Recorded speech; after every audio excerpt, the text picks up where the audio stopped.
Okay, hello. I'm delighted that you're attending my class on today's pop music. Is it real or fake?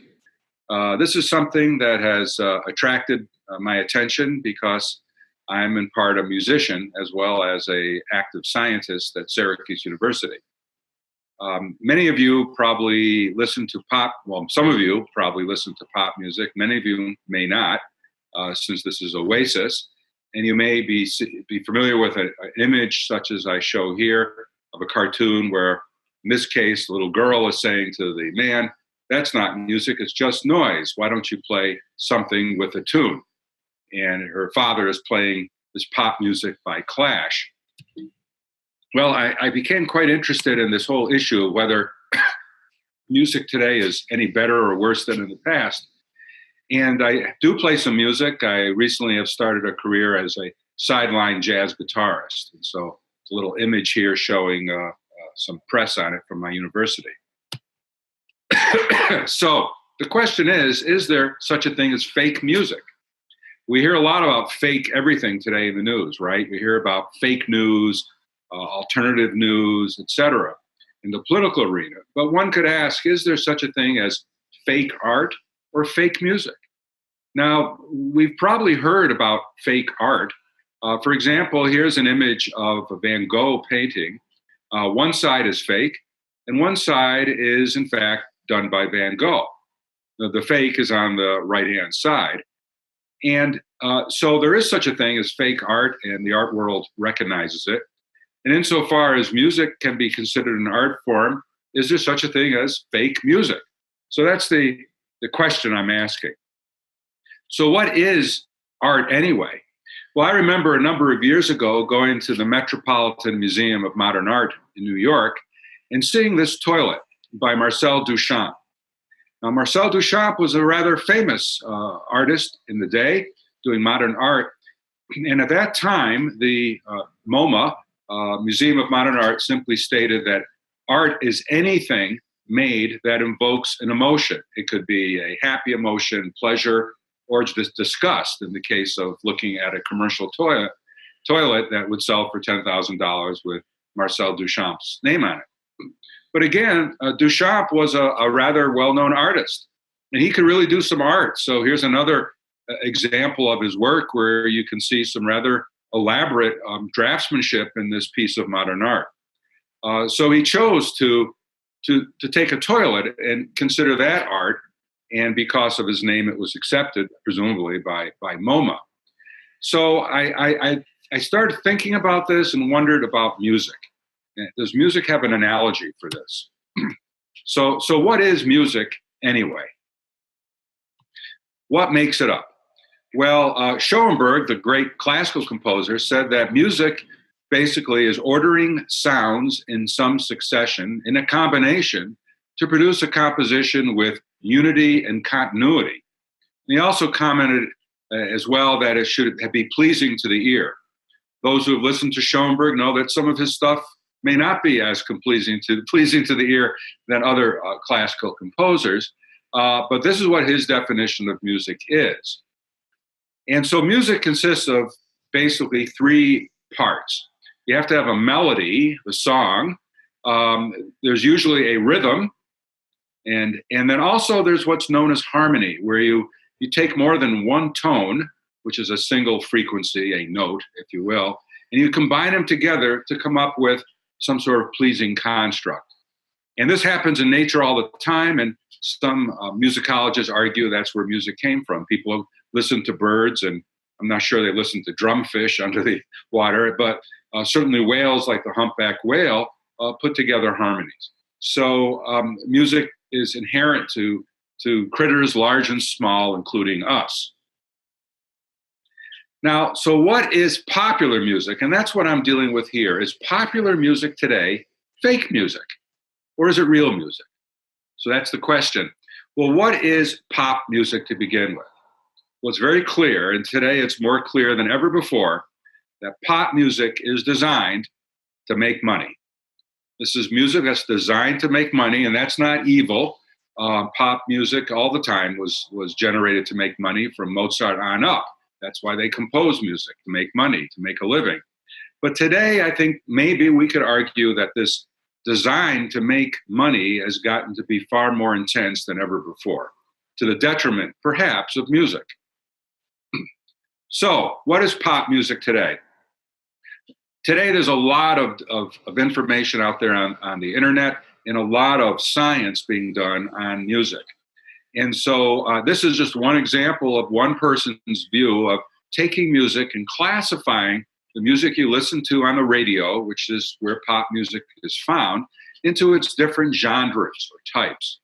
So you see if there's a big chunk there in the upper right-hand corner of rock and roll music. And if you are in Oasis or attending courses from Oasis, you fully must know what rock and roll is. Then there's in the lower right-hand corner, rhythm and blues. You may know what that is. And hip-hop. Hip-hop is a new kind of popular music that is profoundly popular. We'll be talking about hip-hop later. Then this guy puts pop in there in its own right. And in this case, he's talking about what we know now as indie music. That doesn't necessarily hit the top 40 that you hear on the radio. Then there's country music, another big chunk, Latin music, and then the Christian gospel, seasonal, and way up at the top, you'll see jazz holding 2%. That's my genre. I play jazz. And so that's a tiny little niche, as is classical, which is the same amount, and then children's music, even smaller, because there's fewer children today, I guess, than before. So that's what we're talking about. And pop music, I think, would all fit into where I put the arrows here. Rock, R&B and hip-hop, pop, indie pop, country and Latin, and that's pretty much what you hear on the radio, on AM in particular, in terms of popular music. So again, has this music changed over time where it has become so commercial that we might even call it fake? That's the question. So I propose this hypothesis. I'm an active scientist. I'm a hydrogeologist, a geologist, work on water. I propose the following as an hypothesis that we scientifically maybe contest. Is pop music today, it's not music at all. Pop music today isn't music. It's something different than what we normally consider as music. And that's my hypothesis, which I will tell you my other music friends consider rather controversial. So let's see if it stands up in the course of this talk. Is pop music fake music?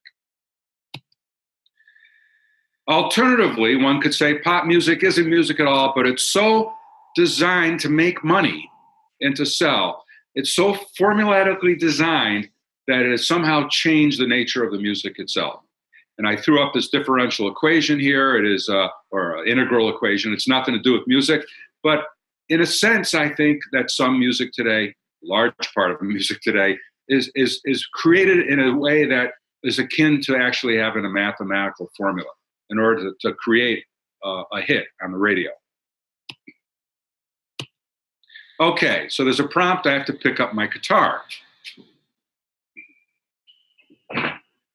I'll show you this guitar because people always ask about it. This is a unique little classic guitar made by a luthier in upstate New York. And this is what I normally play when I play jazz. In order to explore whether music is fake or real, you have to know something about music, a little music theory. Don't worry, it's not going to be difficult. I think hopefully it'll be a little fun. And I'll give you the rudiments of music theory, so when we get into the scholarship that I'm going to talk about, that other people have done, not me, but that I've reviewed, that you can understand it. All right, and maybe it'll make you appreciate music a little more. I'm going to turn my chair a little bit so you can see me better. I'm doing this not in a studio, but in my home. All right, so the first thing is you have to learn a little bit about scales. Everybody knows about scales because everybody's seen the sound of music. The do, re, mi, fa, sol, la, ti, do song. All right, and this is what's known as the Western diatonic scale.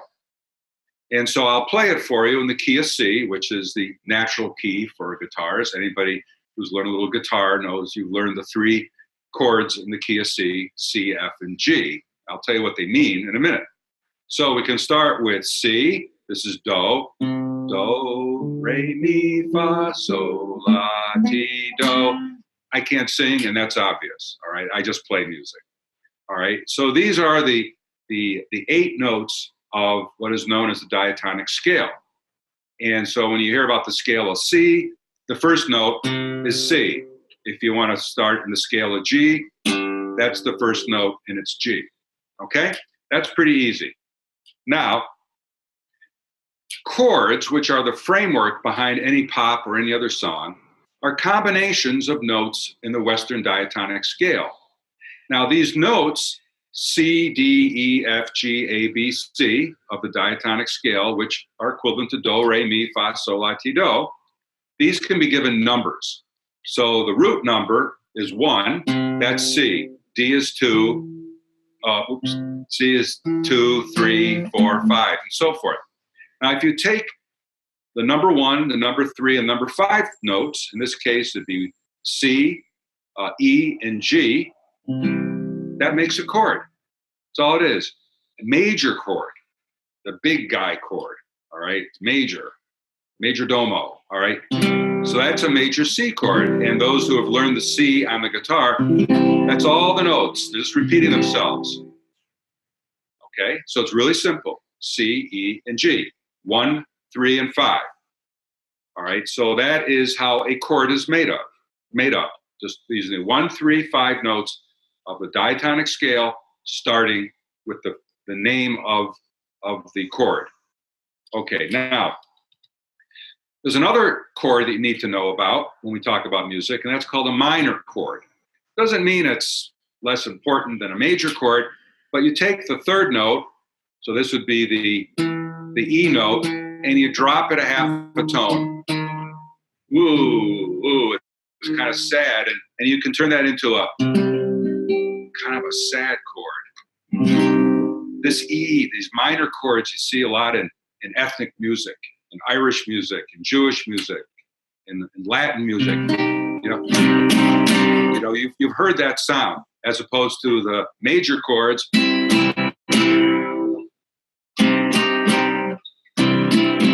One note difference. Pretty neat, isn't it? Okay, so this is known as a blue note, because usually these are kind of sad songs that do minor chords. You can just imagine it's kind of sad. It's not happy. Okay, so this is the fundamentals, really, of all Western music. And I just gave it to you right there. All right, now, also with respect to the diatonic scale, every one of those notes, from the do, re, mi, fa, sol, la, ti, do, 1, 2, 3, 4, 5, 6, 7, 8, is attached to a specific chord, all of which harmonize with each other. And I have a little picture here of a barbershop quartet harmonizing. And this changing these chords gives what's known as the color of a song. We'll be talking about how the color of songs have changed over time, popular music. So in the key of D, or key of C, all right, so we can start off with the C chord, and then the second note, D, goes to a minor, and the next one's a E minor. Isn't that pretty? And then we go to a F, then we go to a G, we go to another minor, then we go to this kind of weird diminished note chord, and then we go back to the C. And so it turns out in songs, when you write a song, you can substitute for that first chord in the song that starts the song, you can substitute either an E minor, which is the number 3, or a number 6. Listen how they sound similar. Right? That's the beginning of Hamilton, the famous musical we're going to talk about a little bit. All right. Then, if you want to do a number 4 chord, you can substitute the number 2 chord. Now, this may seem all kind of complicated to you, but it'll become very clear later on how the color of a song evolves. So, what are the parts of a pop song? Each song has particular pieces to it. The first part of a pop song is the verse. And the verse traditionally kind of tells the story. And so you can think of almost any pop song, a Beatles pop song, any pop song. And the first part of a traditional pop song through history up until, I might argue now, starts with a nice little verse, the poetry of it. Think Bob Dylan, the Nobel laureate. And then after the verse, sometimes comes a little musical fragment that ties it to the next piece, which is the chorus. The chorus is the big idea. It's usually the title of the song. Okay, and it has what is known as a hook. It has a musical component that catches your ear that you can instantly remember. So whenever you go to a musical, for example, West Side Story or any musical that you might want, even Hamilton, the great songs in it have that hook that you can sing when you leave the theater. So that's the key. You have a verse that kind of tells the story. All right, and then or back in the 40s, they had a double verse, actually, a preliminary verse that tells the story. Then it goes into the main verse, and then sometimes a bridge, and then a big chorus, one chorus. And then they go back to the verse, then go through the next iteration. Okay, now we're going to take a quick film break, and then I'll get back to you in a moment.